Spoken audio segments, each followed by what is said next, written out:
Oi, alunos, tudo bem? Bom, hoje nós vamos para a última aula, a última videoaula de Segunda Guerra Mundial. A partir da semana que vem, nós voltamos a falar um pouquinho de história do Brasil, falando do período de República Velha, enfim, até a chegada dos governos democráticos e tudo mais. E hoje, então, para a gente finalizar esse tema de Segunda Guerra Mundial, nós vamos iniciar com uma revisão da última aula. Então, na última aula, nós falamos da expansão do conflito. Então, nós viemos de três videoaulas, né? Falando do contexto que existia, da primeira fase da guerra, que foi a Guerra Relâmpago, onde a Alemanha impôs um ritmo e uma expansão de conquista territorial muito forte. E na terceira parte, onde a gente vai ter a decadência desse processo da Alemanha e toda a construção para a derrota do eixo, né? E a vitória do grupo aliado. E aí, na última aula, nós vimos como esse conflito se expandiu e mundializou, né? Então, nós vimos o avanço japonês, que depois do ataque de Pearl Harbor, não teve muitas resistências e foi avançando em torno do Pacífico, até a entrada dos Estados Unidos e toda a frente que os Estados Unidos vai fazer aos japoneses, a derrota nazista na União Soviética, que muitos historiadores vão dizer que aí começa o princípio do fim para Hitler, quando você tem a tentativa de invadir o território, consegue até invadir uma porção do território, mas vamos lembrar que a Rússia tem um território enorme e no inverno ele é extremamente rigoroso, o que prejudica muito tropas inimigas a invadirem e conquistarem aquele território. E que Stalin, assim como Hitler, ordena que nenhum dos soldados dê nenhum passo para trás e permaneça firme ali na luta contra os nazistas e forma uma contraofensiva muito significativa. E uma das maiores batalhas de todo o contexto da Segunda Guerra Mundial foi a de Stalingrado, aonde Hitler começa a perder. É ali que ele tem a sua primeira grande derrota no território soviético. É importante falar que isso foi significativo porque 60% do exército e das forças nazistas estavam ali na União Soviética na tentativa de conquistar aquele território. Então, a derrota ali significa uma derrota grande para todo o contexto e cenário de guerra. Depois falamos das forças aliadas, então a entrada definitiva dos Estados Unidos, o apoio aos ingleses para bombardear a Alemanha em locais estratégicos, em locais de abastecimento de alimento, de abastecimento bélico, para ir minando as forças alemãs. A vitória na África, né, dos aliados, então eles conseguiram expulsar alguns líderes deixados pelos nazistas, alguns governantes ali controlando aquela região. E aí os aliados conseguem entrar e conquistar a Itália, tirar Mussolini do poder e para tentar tirar a última grande forma de resistência alemã, que era permanecer na França, a invasão da Normandia. Então, o chamado dia D, aonde você tem a maior frota já vista, né? É uma invasão por mar de milhões de soldados que vão descer num único dia para conquistar aquela região e poucos dias depois chegar até Paris e conseguir expulsar definitivamente os nazistas de lá. Todo esse processo e essa revisão rápida, que foi o que nós vimos na última aula, leva à rendição da Alemanha e a rendição japonesa também. Então, apesar de Berlim estar completamente cercada por todos os lados pelos soldados aliados, né, pelo grupo vinculado aos aliados, ingleses, americanos, os nazistas e a Alemanha em si, ela continua resistindo. Inclusive, eles começam a fazer uma série de propagandas e uma série de decretos, legislações que obriguem a população a ir lutar e a ir resistir e não permitir que as tropas aliadas consigam efetivamente dominar Berlim. Mas em 25 de abril de 45, Berlim já estava completamente cercada. Então ia ser muito difícil uma resistência nazista, uma resistência alemã. Em 30 de abril, Hitler, sua esposa Eva Braun e o seu ministro Joseph Goebbels se suicidam. Na verdade, Goebbels, inclusive, faz toda a família se suicidar. Um dos fóruns, que foi o fórum que era para vocês colocarem curiosidades entre Mengele ou Goebbels, que a gente fez algumas semanas atrás, alguns alunos colocaram esse fato sobre o ministro da comunicação aí do Hitler, que ele era tão fiel ao Hitler que ele se matou e fez com que toda a sua família se matasse junto com ele. E aí, finalmente, no dia 8 de maio de 45, deu-se a rendição incondicional, que é conhecido como Dia da Vitória na Europa. Por que é importante falar que foi uma rendição incondicional? Porque muitas vezes, quando você tem um conflito como esse, o que aconteceu também na Primeira Guerra Mundial, é que você tem um conflito que, ao se acabar, você faz com acordos, tratados de paz, enfim, onde você tem condições para se render, condições, enfim, trocas para que acabe o conflito. E o que vai acontecer tanto na Alemanha, tanto com os nazistas como com os japoneses, é uma rendição completa, sem qualquer tipo de condição. Bom, o segundo a se render foram os japoneses, mas, olha só que curioso, após 3 meses do término do conflito na Europa, então eu tinha, com a rendição incondicional da Alemanha, eu acabo com o conflito na Europa. Então é um símbolo do fim do conflito na Europa. E mesmo assim, 3 meses depois, os japoneses ainda estavam em conflito, em guerra, ali na parte da Ásia. Então, vamos lembrar que os Estados Unidos foi quem fez principalmente a frente de resistência para os japoneses, e ele continuava nesse processo. E mesmo assim, mesmo com o nazismo caindo, Hitler caindo, os japoneses ainda estavam firmes, até porque eles tinham muitos propósitos com relação à própria expansão japonesa, né, independente do nazismo. E aí, em agosto de 45, os Estados Unidos resolvem jogar 2 bombas atômicas, uma em Hiroshima, no dia 6, e 3 dias depois, no dia 9, em Nagasaki.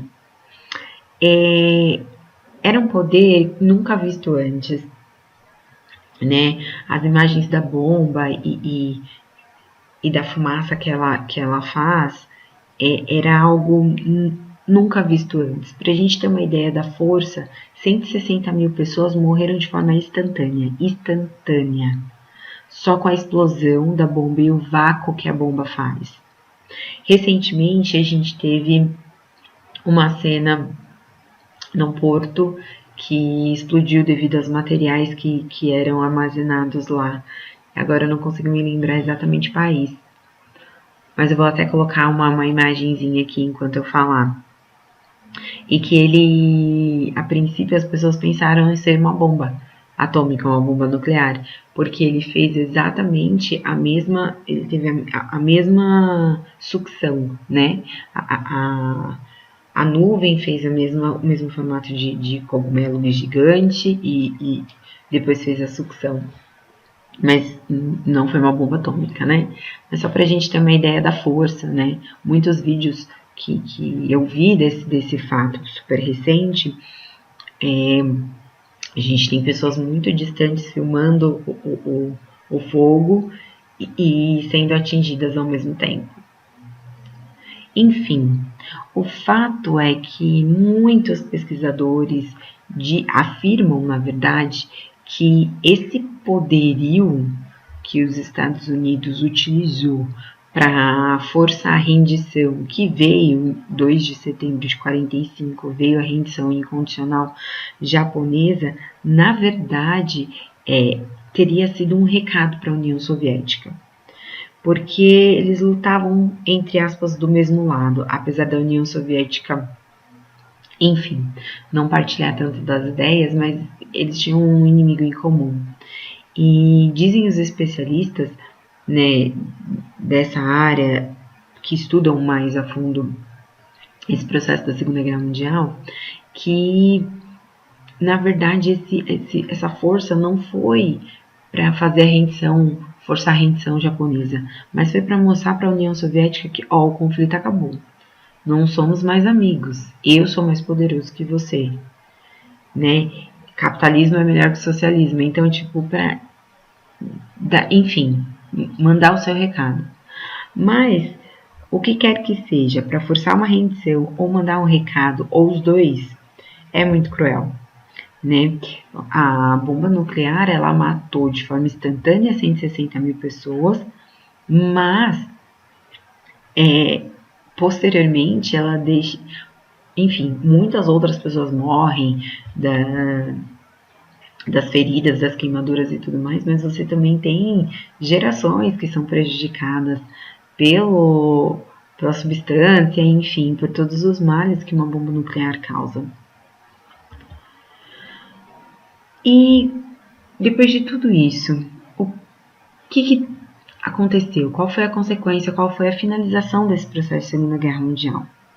Então, primeiro, cidades destruídas. É inimaginável. Hoje todo mundo fala tanto de Berlim, da Alemanha, do exemplo que foi no combate à pandemia e tudo mais.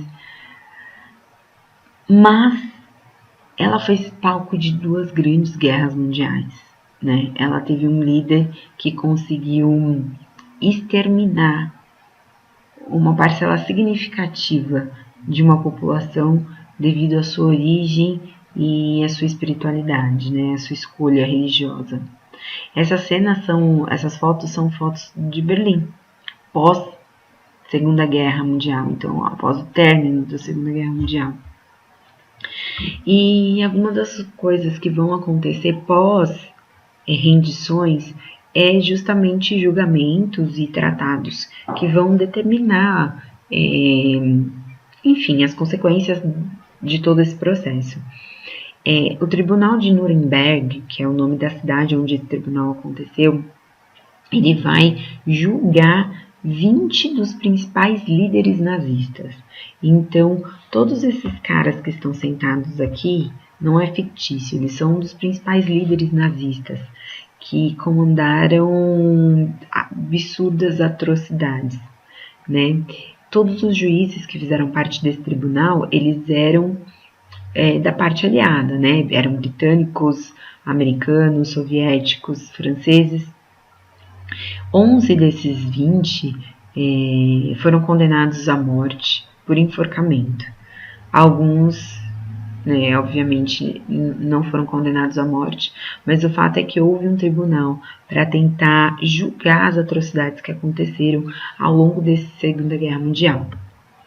E também foi neste tribunal que as pessoas tiveram noção concreta, vamos dizer assim, de que houve um holocausto, de que houve a disseminação de uma população em campos de concentração. Foi nesse momento que o mundo tomou conhecimento dessas atrocidades. É engraçado dizer que foi nesse momento que as pessoas souberam disso, né? Nesses julgamentos também foi realizados julgamentos específicos para os colaboradores dos nazistas, principalmente os médicos. E aí, dentro desses julgamentos, começou a ser perceptível o que esses médicos faziam e o como isso era horroroso para toda a situação. Não é que as pessoas não sabiam que isso acontecia, mas as pessoas começaram a ter mais clareza da atrocidade. Essa foto fui eu que fiz quando eu estive em Auschwitz. Essa daqui também. Existem várias placas falando de das pessoas que ficaram ali, né, presas e morreram ali nesse campo de concentração. E é impressionante que quando você passa por esse portão, É absurdo o sentimento que você tem ao ver a possibilidade humana em criar algo tão grandioso para acabar com outras vidas. E isso foi fruto de dois vídeos que eu encaminhei para que vocês começassem a estudar essa parte do Holocausto que vem com a Segunda Guerra Mundial. E uma das grandes críticas de um dos sobreviventes, que é o senhor Ben Abraham, que fez o livro E o Mundo Silenciou, o senhor Ben Abraham esteve conosco na Tecmanda aqui, há alguns anos atrás. Hoje ele é falecido. Ele e a esposa dele eram poloneses no período da guerra, e ele, com 14 anos de idade, viu todo o cenário da guerra e foi como um dos prisioneiros para Auschwitz, por ser judeu, viu toda a família sendo exterminada e tudo mais. E ele conta tudo isso nesse livro, E o Mundo Silenciou.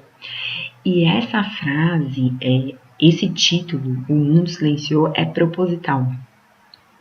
Ele diz que as pessoas e a humanidade se silenciou e permitiu que milhões de judeus fossem exterminados. Então essa é a principal crítica dele. Eu vou ler um trechinho desse livro que ele relata o trajeto e como eles eram levados, né, de um local para outro.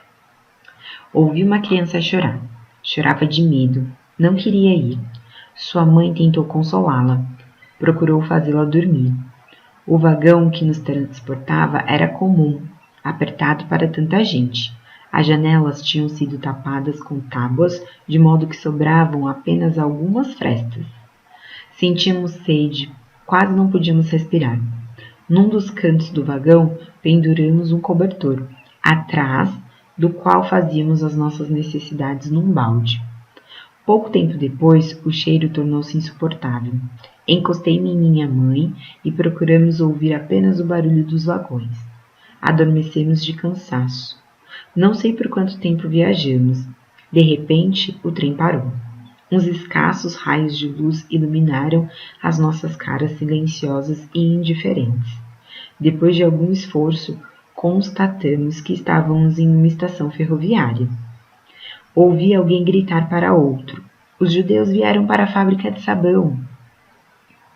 É claro que pensamos que íamos trabalhar numa fábrica de sabão. O trem andou mais um pouco. Vimos postes de cimento com isoladores de arame farpado.